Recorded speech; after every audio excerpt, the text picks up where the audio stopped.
नमस्कार, जय हिंद। आप सभी का स्वागत है करंट चाचा की इस एपिसोड में। 7 अप्रैल, आइए देख लेते हैं कि हमारे लिए ऐसा क्या रहा है न्यूज़ में जो यूपीएससी के लिए कारगर हो सकता है। तो I welcome you to this session और उम्मीद है आप लोगों तक आवाज़ जा रही होगी। प्रोनाउंसिएशन या थोड़ा बोली में लगेगा थोड़ा सा चेंज है तो उसके लिए क्षमा चाहेंगे। It's very difficult to speak right now, yet I am trying putting efforts to speak. Let's C.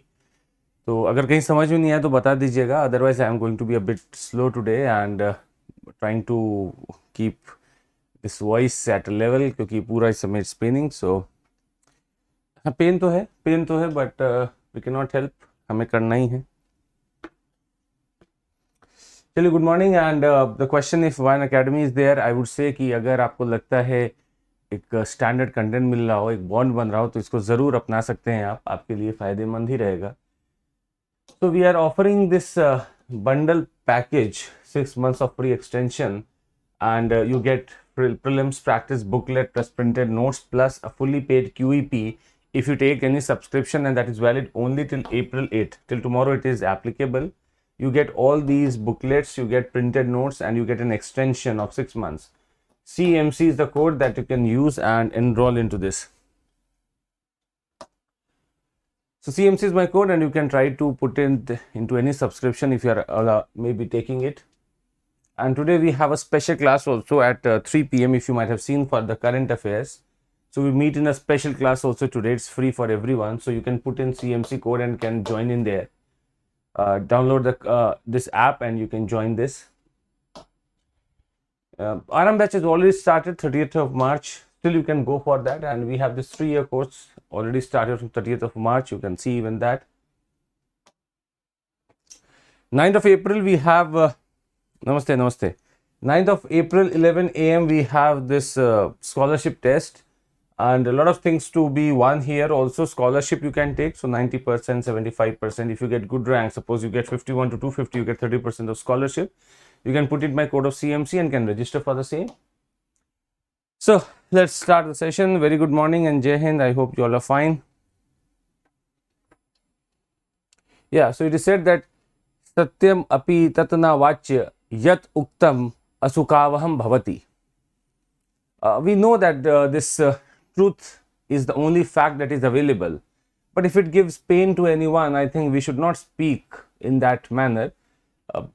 But better humanity is maybe not to give pain to others. So even if that, you know that if something is true, if you can avoid it, I think that's the best thing. You will have good relations, and it is hard to avoid such truth also, but you, in order to have good relations, in order to have not so much of being painful even there, or not so much of pain being given to others, you can try to avoid that truth also.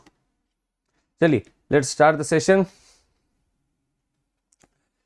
Good morning, Jai Hind.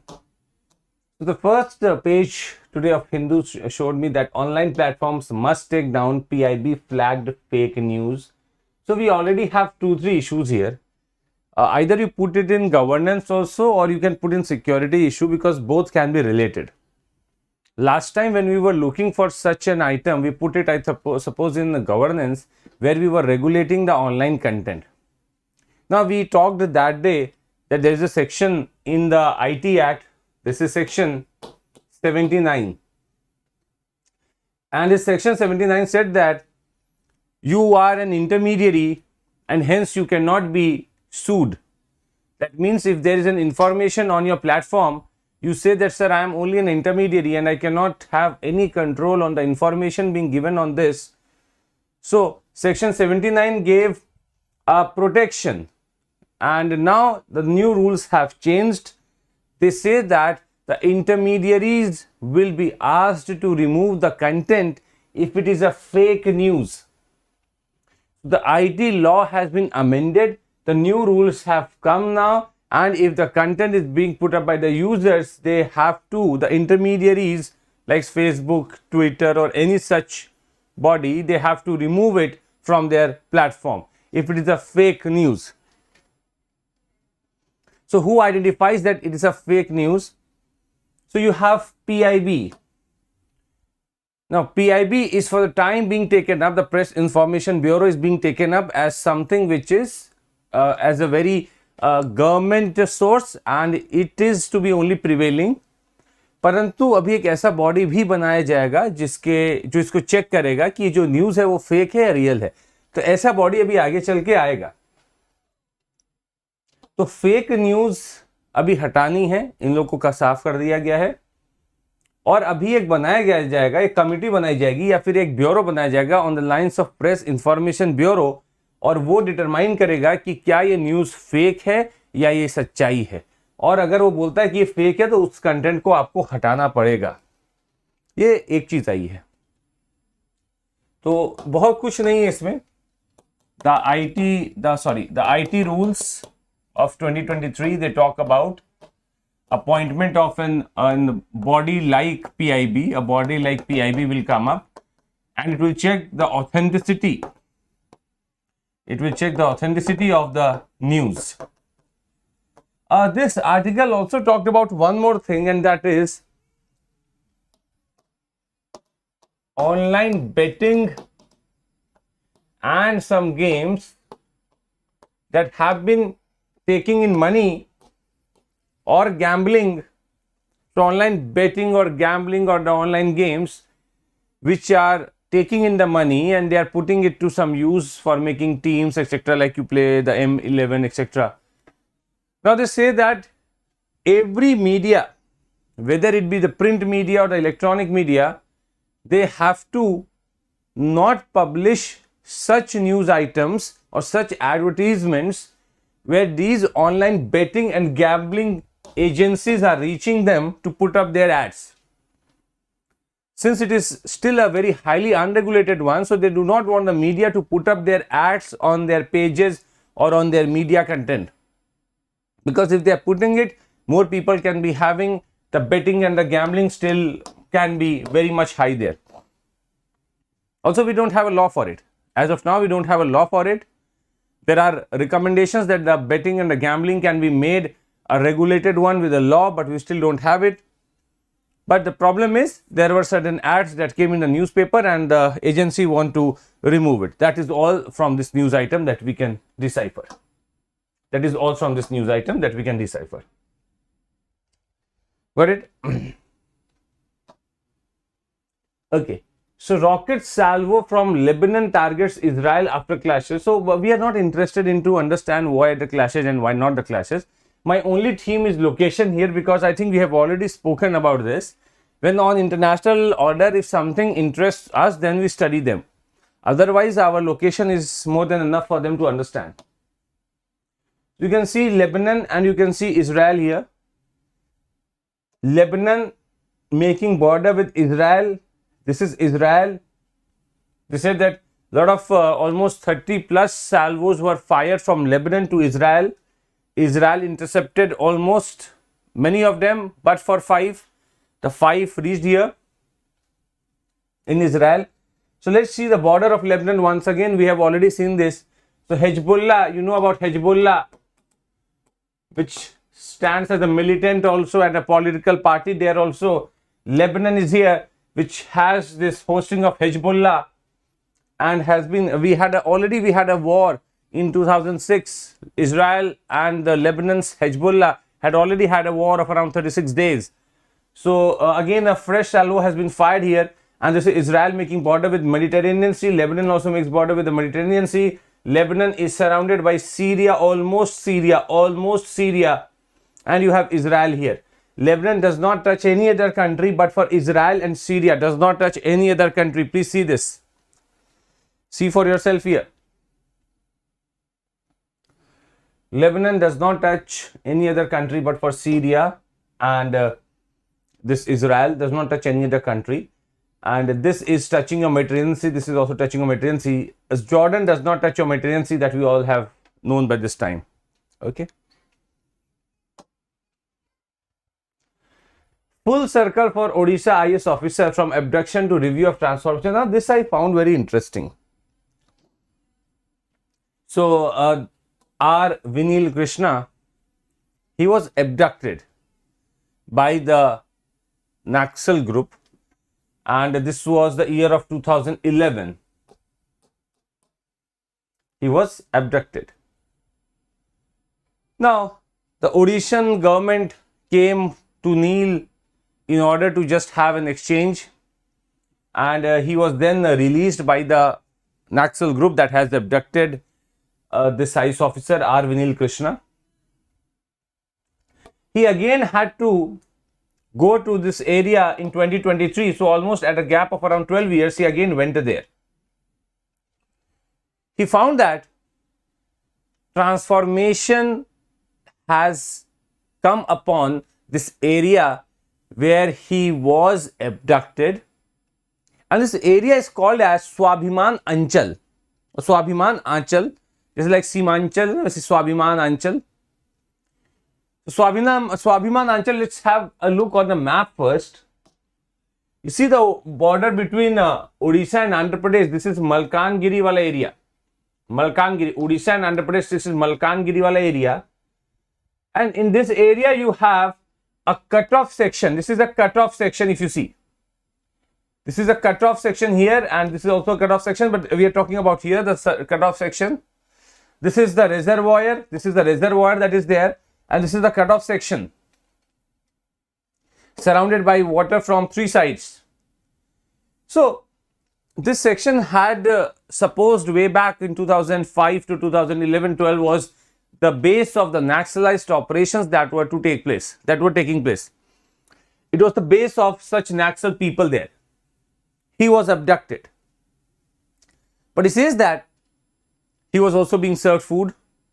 He again came to that part this year, and he was served food by the people and the youth of Swabhimanchal or Swabhiman Anchal, which is situated along the Odisha-Andhra Pradesh border and is supposed to be the stronghold of the left-wing extremists or the Naxalite people. It is covered by water from the three sides. And Bali Mela Reservoir, please do remember, this is a prelims question. Bali Mela Reservoir is where? So it's a Odisha. The Bali Mela Reservoir is Odisha. So what happened is, now he says that he has seen a good transformation happening there. While he was working also, he had garnered a lot of support from the people. He used to be there with the people. He understood their feelings, and even tried to give them resources like the mobile phones, etc. He has been associated with the school also there. So he says that this area is a proud transformation from the left-wing extremism to something which is governed, where the people are interested to study and they are taking up the jobs. So such transformation can only happen when you have the facilities being provided there. Naxalite movement started from a vacuum, the vacuum of administration. If you fill that vacuum with the people, officers that have empathy and sympathy towards the people, you will not have a situation of Naxalite movement starting there. The only problem is when there is a vacuum. जब government ही नहीं है, governance ही नहीं है, तो लोगों को लगता है कि हमारी कोई सुन नहीं रहा है, और इसमें कोई एक मसीहा निकल के आता है, वो बोलता है कि मैं सुनूंगा, बंदूक उठा लो, फिर गवर्नमेंट इनके खिलाफ हो जाएगी, ये गवर्नमेंट के खिलाफ हो जाएंगे, यही चलेगा. The better part is, let the officers take up their duty, let them be more empathetic towards the people, and Naxalite movement would just wean away. The same thing happened here. इन्होंने बोला कि मैंने mobile phones दिए, यहाँ पे police station खुल रहा है, यहाँ पे एजुकेशन सेंटर खुल रहे हैं, अपने आप यहाँ पे लेफ्ट विंग एक्सट्रीमिज्म कम हो गया. ये है ट्रांसफॉर्मेशन. तो लड़के कुछ ऐसा ऑपरेशन चला के सिर्फ हो कि आपका नक्सलाइट खत्म होंगे, ऐसा नहीं है. आप अगर ट्रांसफॉर्मेशन ला सकते हैं, डेवलपमेंट ला सकते हैं, और as an officer your only duty is to bring about transformation. For that purpose you are there. You are not there to just keep in some under table boxes. You are there to have transformation. So ask yourself, being an officer, have you brought about transformation? If yes, you are doing well. If no, you never wanted to be there. You should not have been there. Yes, so this is a case study. You should use this in the, suppose if they ask you a question about the left wing extremism and they ask you that what went right there, what went wrong there, or is there any way forward? Yes, transformation as a development center will remove away all such problems of maybe your Naxalite movement or the left-wing extremism. So it's a very important thing, and Bali Mela Reservoir is there, do remember this. So he said these parts only, that we have to be putting up our developmental efforts in those parts. There should not be an area which is without governance. There must be services available to the people always, and then only we can try to just wean away this vice of nationalism which is there. Got it? Swabhiman Anchal, maybe they can ask you even in the prelims examination, or Bali Mela Reservoir they can ask you. This is the Bali Mela Reservoir. So this is in Odisha, but this makes the border. This Odisha and Andhra Pradesh are coming at border. No, see, this is the border that is there, Andhra Pradesh and Odisha. So sorry, its pronunciation is not that well.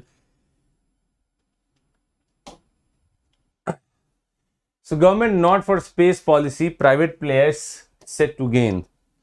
I think it's a breakthrough. Space policy has come by. So I'm looking for many policies. I'm looking for migration policy. I was looking for space policy. It is already there. Nuclear policy we already have. We have nano policy. Now we have a space policy. That means the things that we're doing in pieces now could be there together as a framework. Okay. So science tech, either you can put in science tech, I think, because it suits there. I am taking as a add up to governance also, because the policies are part of governance, whereas science tech can be put in here. This policy that has come says that, or is opined as, to boost the country's space department's role and give a larger participation to research, academia, startups and industry. The policy would enhance the role of India's space department, boost research, that is the same thing.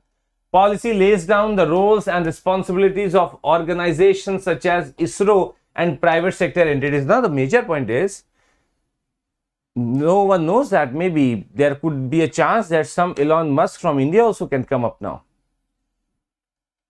Some Elon Musk from India can also come up now, because they are giving a major participation or participatory role to the private players also. So private sector entities, they are now giving a major boost up role here. The industry will be feeling emboldened and enabled to have a larger participation due to the Indian Space Policy 2023. So of course, any industry can garner in the investments and the people only when we are sure that you have some policy which is stable. If the private players came and the next day you change the policy, it will be a great danger to these people who are putting in money. So if the policy is there, the people all over the world look, okay, so we have got a policy now, it's a stabilized regime, let's go there. The opening up of the space sector for private participation, which was initiated by Prime Minister Narendra Modi, has led to the growth of startups in ISRO. Maybe some slip of tongue might have happened there. This was the minister's dialogue. As you can see, no, the name has to come in every minister's dialogue. He was saying that. So I was worried about like how the startups in ISRO are starting up. Startups are coming up outside ISRO. So that was my thing, that the growth of startups are there. The startups are coming up in the space sector. Now the people are developing small nano CubeSats or satellites that can be sent to the space. So of course we have this startups coming up in the space sector also, with the number reaching 150 within 3 years. In 3 years, we have 150 of startups coming up.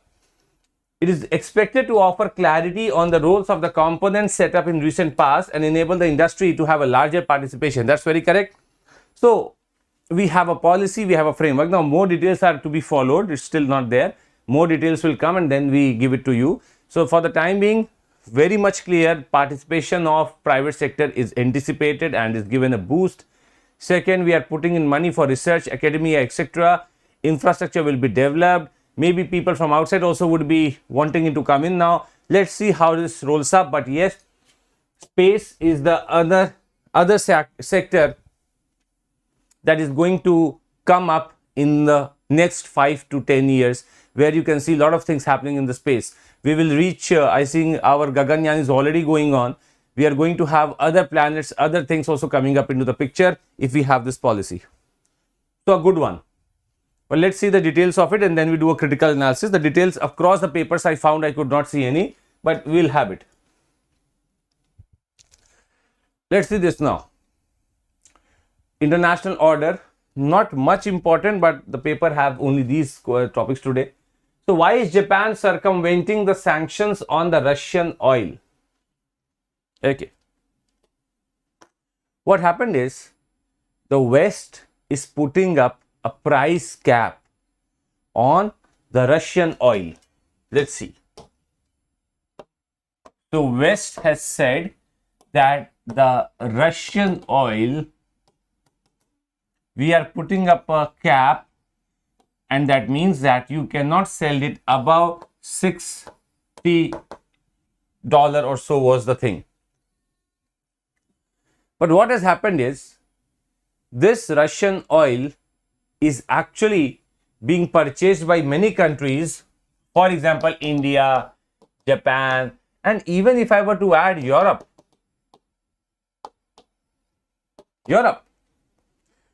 is a dhokebaz group. Europe on the face says that India is purchasing oil from Russia and hence funding the Russia-Ukraine war.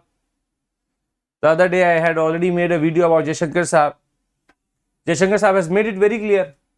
West is purchasing at least 6 times more than what we have been purchasing. 6 times. And if it is about gas, Russian gas is being sold to Europe at 1,000 times more because we never take gas from them. So the West said there is a cap. You cannot purchase the oil above $60 a barrel. Japan said that, okay, we will purchase it at 80. West said that, why? Don't you know mathematics? Japan says we are the master of mathematics. 80 is more than 60, we know. But then the problem is that we are needing energy from a nearby source. Whom do you prefer? So they said that, okay, if you see Japan and the above part of it, go to the north of Japan, you will find Sakhalin Islands are there. The Sakhalin Islands are there. So if this is Japan, so you will find the Sakhalin Islands are there. These Sakhalin Islands are a treasure trove for oil and gas. So there they take the oil from Sakhalin Islands. So the Russia has been sending it, or the Japan has been importing it at $80. So this whole article spoke that, is the West power deteriorating? Is the West, whatever cap it is putting, no one listens to it? If Japan is not listening, will others listen to it? So Japan has made itself very clear. See, we need something from the nearby region only. We have our plants running in the whole Japan industrial towns. We need oil. And this is what we are taking from Russia. So they say that we have already talked to America. We have already talked to the US and the West that yes, we will be taking it from the Sakhalin Islands. We will be taking it from the east of Russia and we are doing our job. Earlier when the price cap was put at 60, the Russian oil was below 60 only. So Russians were happy then also. But now when $60 has been breached by many countries because the prices of the oil has been increasing, now other countries are also following the suit. They are also paying more than 60. India never fear any sanction. India has been purchasing it above 60 only. No fear. We are not fearing about the cap. We have a deal with Russia that they will send us at a lower cost. So we are taking it from them. Yes, that's true that we have also magnified our maybe the deal with Russia, but Russia said that we will give you at a lower price, you take it from us. We have been taking. The same has been done with other countries. So what's bad in that? Now, West could feel that its power is deteriorating. Now, that's very clear. In diplomacy, one thing is to be understood. Energy, economy. These are the two that can create exigencies. Energy and economy are the two things that can create the exigencies, and under any such exigency, any country would choose its sovereignty. Any country would choose its sovereignty. Under energy and your economy exigencies, any country would choose your sovereignty. They would not look for West now. How the hell West is going to help them? West cannot send them that as much oil as Russia has it, as Russia has the gas. So they would want the exigencies to be prevailing over any such cap being put up by maybe the West or any such other country. They're looking for more of such things.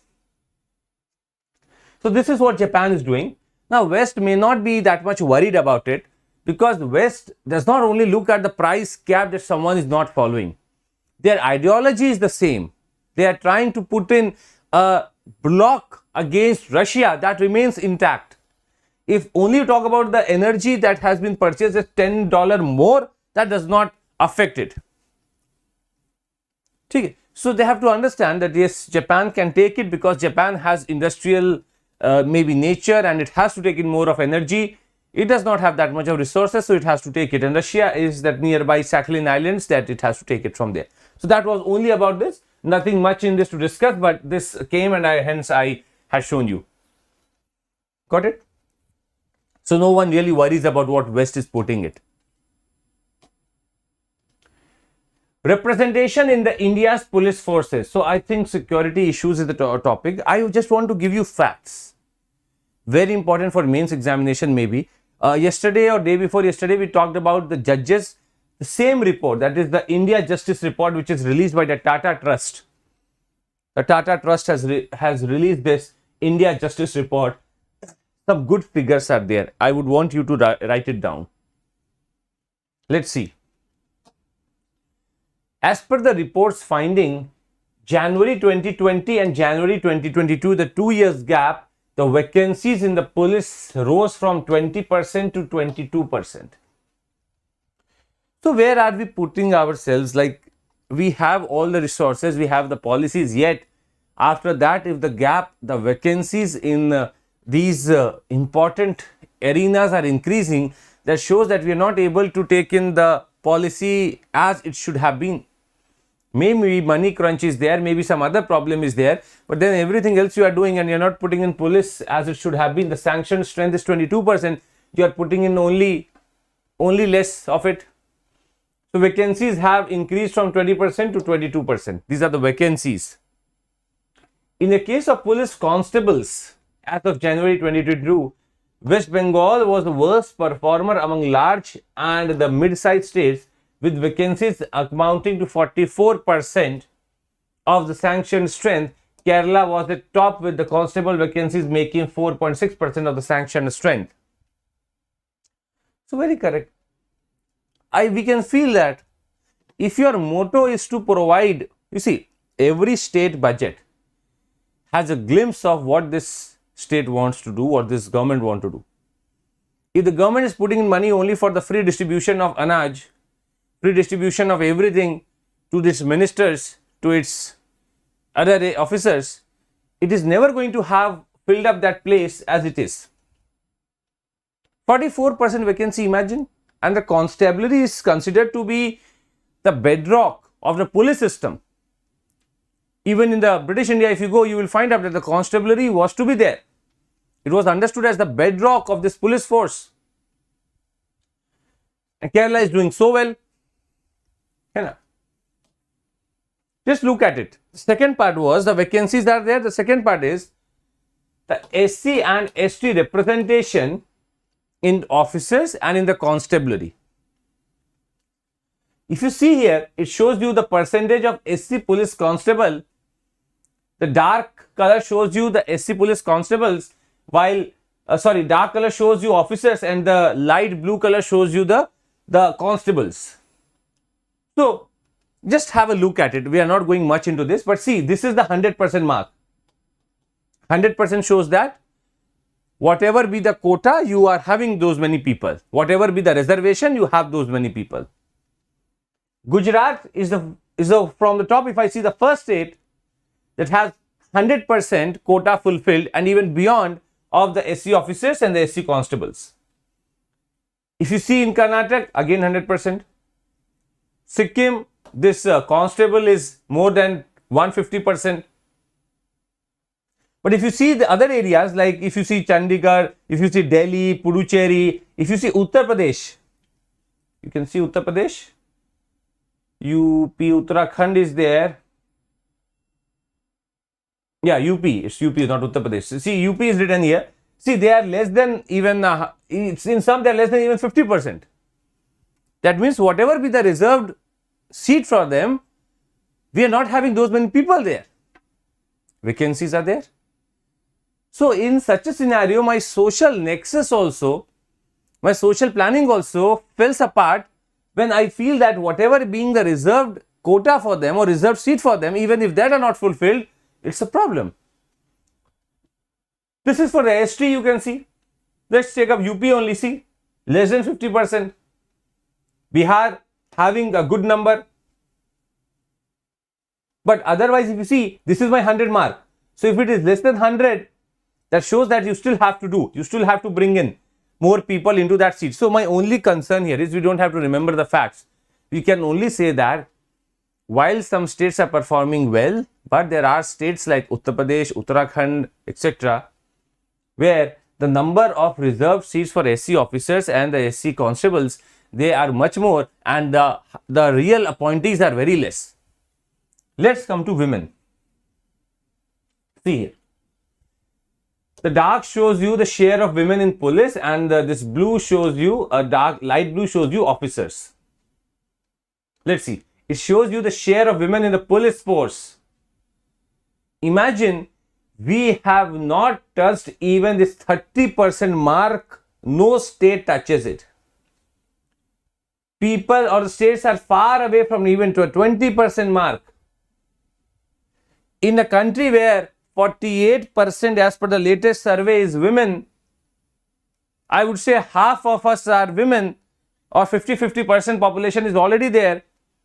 If only 10 to 15% are to be there in the police force, that is again a situation where the women might not be feeling that empowered. So, empowerment does not only come up when you speak empowerment. The government has to prove it. The same is the case of judges, the whole judicial system. You will not have judges even there. And you will not have women police officers. If NCRB report says that the cases of rapes have been increasing, it is a glimpse from this figure only. The people don't fear. If you have less women, so less policies for them, and less women officers mean that no one is actually willing to take care that who is the SP of the district if she's a woman, because people know that she's only one in the whole state. They would not be worried about it. And when they go to higher levels, imagine, so she's going to be a commissioner now. She's alone there as commissioner. All her counterparts are, or whosoever is the additional commissioner, etc., all are male. Even if she says something, she would even feel that, what am I doing? Is it for, am I selfish here if she does it for the women? The problem is we need more women. Empowerment will not happen, will never come if these are the figures being shown to us. And it shows that the social interference has to be done. If these reservation things have to be done away with, you have to first bring in people to that level. In all the analysis, one point is very clear. Reservation has been garnered by the top echelons of that community only. It has not gone down. And since it has not gone down, it is still existing. Once you make it seep down, reservation would have no meaning here then. And the women, I think it's high time we have to reach an ideal figure of 33% of women in the police force. We must do it. 33%, like the green cover you wanted to do in the environment, 33% of the women must be there in the police for the time being, and maybe coming forth we can have it 40%, 50%, but 33% is the need that we see today. 33%. So some figures, if you would have jotted it down, maybe just figures. You don't have to mug up the facts, just you can understand less than 30%, the women forces are already there. Some states have 10%, some have even less than 10%. Like if you see Kerala, less than 10%, Karnataka, Jharkhand, less than 10%, Chhattisgarh, less than 10%, Meghalaya, less than 10%. You can see that. Got it? Okay, moving ahead. Yeah, so that was expected also. India-Bhutan relationship intact or not? Is the India-Bhutan relationship intact or not? So these are two great people. And Stopdan, this person, like I feel he speaks well. I've been following him long, and many articles of such a great former diplomat is always there, and he has been a diplomat to Bhutan also. So let's see what he has to say. And there are two, like Pawan K. Verma is also there, and Phunchok Stopdan is there. So I would like to just, you have a glimpse of it, you will not get anything. I'm just trying to put it in my words. So India Bhutan, what they had to say, they were asked the question about, do you think that Bhutan is becoming Chutan? Is Bhutan becoming Chutan? They were asked the question. They said that, number one, India and Bhutan have transactional foundation. That means Bhutan is taking much from India as import, like energy, etc., and it has a 600 plus kilometer border. So the first person said that, see, we have a transactional business going on, so it's a good relationship. The second person again adds up to this and says that it's not only about a transactional foundation, it's also because Bhutan has been important to India ever since, you remember 2014, I suppose, I think it's of 14 only, when the Prime Minister was to visit the first country, he chose Bhutan. That really shows that you are into our neighborhood first policies, first preference. You are the first preference in our neighborhood first policy. You are the first preference. And it has been so since 1949, it has been so.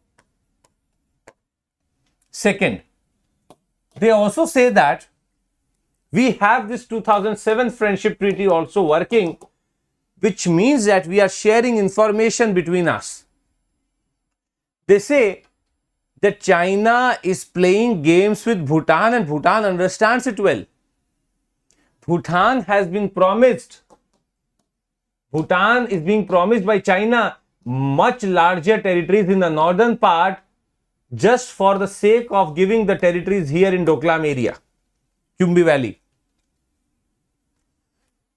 These diplomats say that Bhutan, not even today, since long has been offered a very broad northern territory in maybe just the exchange of some territory here at the Chumbi Valley. So even if the Bhutan, or maybe it's since long that it has been going on, Bhutan has always denied it. This shows that Bhutan and India has a very strong relationship. So even if the things today is looking like by the media in a different manner, but Bhutan has been resisting these tendencies of China since long. Then the second point they said that already now China and Bhutan are having a border settlement. This is not of today, it is a very past thing. They are already having this conversation going on. There is a new technology that has come up, where they want to not have the demarcation from peak to peak but ground to ground level. They want to have the demarcation not from peak to peak but ground to ground level. And even they are informing Indian diplomats about every step that they are taking. That's a great thing. Imagine they are taking up the new technology, but even they are taking it, they are informing our diplomats. They are informing our diplomats every step. And whatever Bhutan is doing today, it has a much better understanding that their territory at the tri-junction of China, India and Bhutan, it's a very important and concerned place for India also. So they are taking it very cautiously. They are informing every bit about it to the diplomats here at the present time. They were doing it in the past also, they are doing it today also.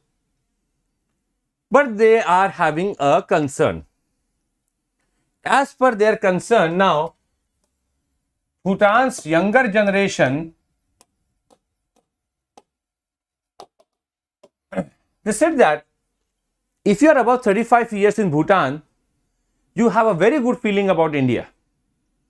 But if you are a teenager, if you are now in 20s, you have not so good image about India. Whatever be the reasons, we don't know. So they want, now the younger generation, they are in Bhutan, they are going outside also, they are studying outside, they are coming back. They have their own nation now, they want money. So the younger generation has to be brought into confidence. So this editorial says that you have a very good relationship. It is only the younger generation that has to be brought into your confidence. If this is brought into confidence, you don't have to worry about anything else. The younger generation, they might have different views about India and the settlement issues, but if you bring them into confidence, if you try to help them, now how do you help them? You help them by offering colleges, courses, jobs, etc. If they are allowed, they are being given a special attention, Bhutan is there to help you out then.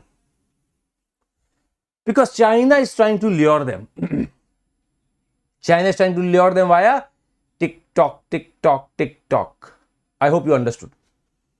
China says that we are not doing anything. We are just giving apps to them. They enjoy the apps and they are too much towards China.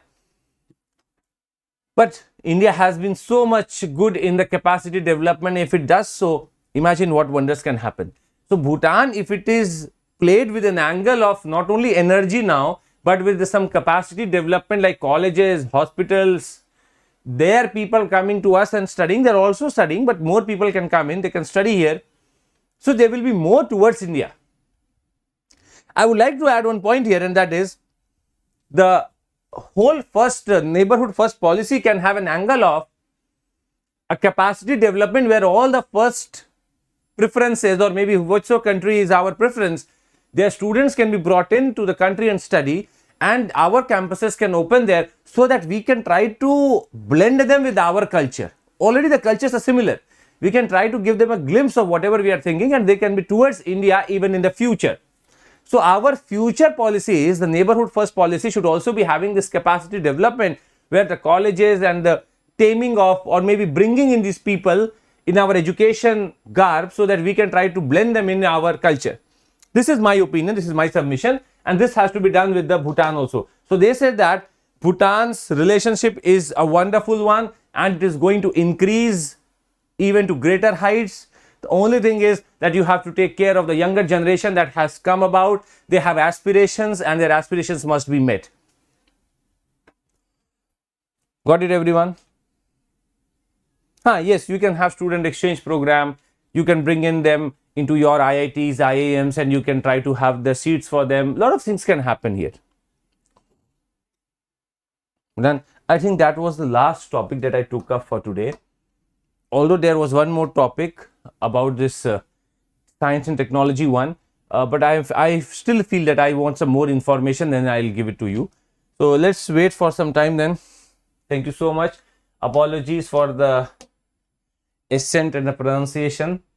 So if you want to take a subscription, CMC is the code that you can use, and you can have the EMIs being paid. You don't have to pay everything at once. And 3rd of April, we already started this. I'm having a session in the offline also today in the evening.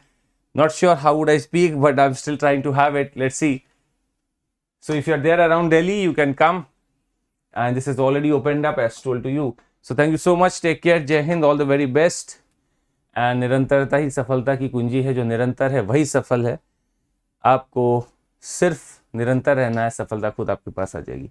बहुत बहुत धन्यवाद आप सभी का. Thank you so much. Take care. जय Hind. Bye bye. Take